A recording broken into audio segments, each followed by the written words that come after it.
दया hotel में अपनी waiter की जॉब कर रहा है। तभी एक वेल एजुकेटेड आदमी होटल में आता है और वो होटल के सारे स्टाफ के साथ बड़ी बदतमीजी से बोलता है।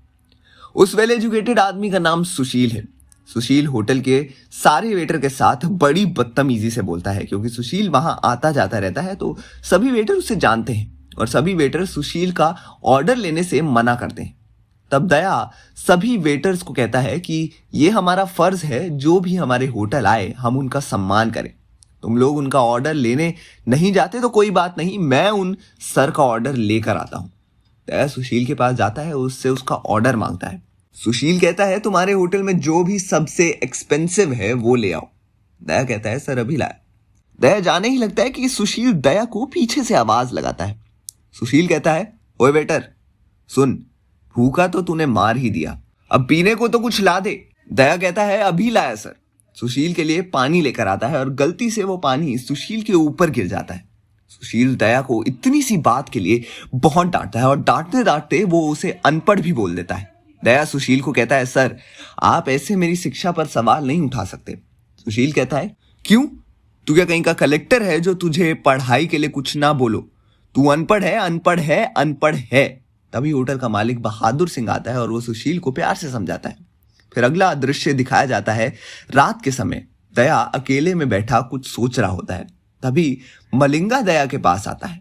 दया से पूछता है क्या हुआ दोस्त, कुछ परेशान लग रहे हो?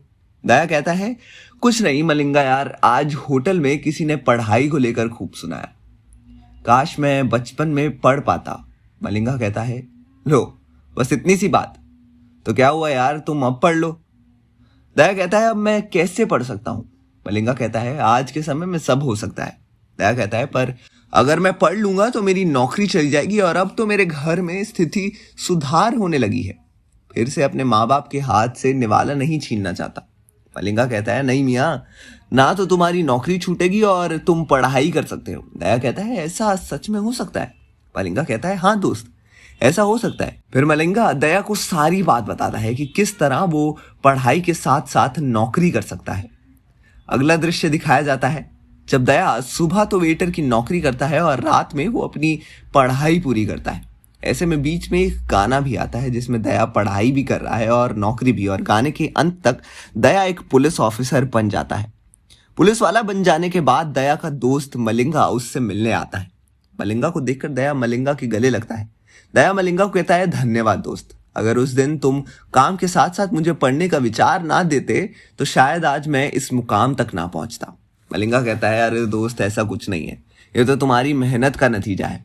दया कहता है मलिंगा जितनी तुमने मेरी मदद इस पराये शहर में की है शायद ही कोई किसी की इतनी मदद करता होगा।